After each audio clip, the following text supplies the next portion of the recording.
今天我们来好好聊聊中秋节，这个几乎每个华人都熟悉的传统节日。一提起它，大家脑子里肯定会冒出几个关键词：圆圆的月亮，甜甜的月饼，和家人围坐在一起的热闹劲儿。但要是细究起来，中秋节到底是怎么来的？除了吃月饼、赏月，还有哪些有意思的习俗？这些习俗背后又藏着什么讲究？今天就把这些事儿从头到尾说清楚，让大家对中秋节有个更全面的了解。首先得说说中秋节的起源，它可不是凭空出现的，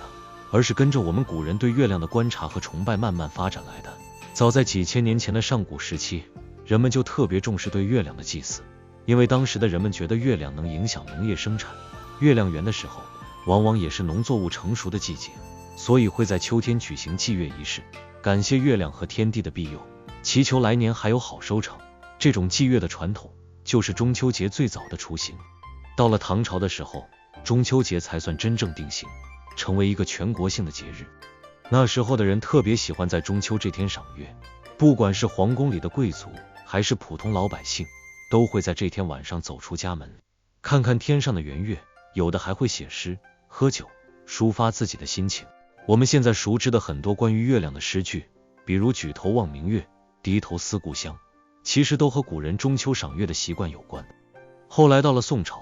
中秋节变得更热闹了，除了赏月，还多了吃月饼、赏灯这些习俗，而且月饼也从一开始的祭品，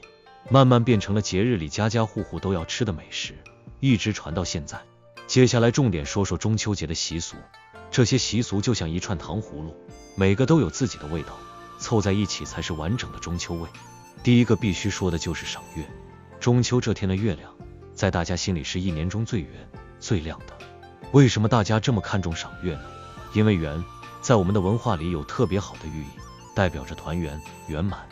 所以不管是一家人坐在家里的阳台、院子里，还是去公园、湖边，只要能看到月亮的地方，总能看到不少人抬头望月。有时候天上飘点云彩，把月亮遮得朦朦胧胧的，大家还会盼着云彩赶紧散开，就为了看一眼那轮完整的圆月。现在还有人会在赏月的时候拍照片，发朋友圈，把自己看到的月亮分享给朋友，就算不能和家人在一起，看到同一片天空下的圆月，也会觉得心里暖暖的。然后就是大家最期待的吃月饼了。现在的月饼种类多得能让人挑花眼，但不管怎么变，它的核心意义一直没变，还是代表着团圆。最早的月饼其实是用来祭月的，后来慢慢变成了节日食品，而且因为月饼是圆形的，正好和中秋的圆月对应，所以一家人分吃一个月饼，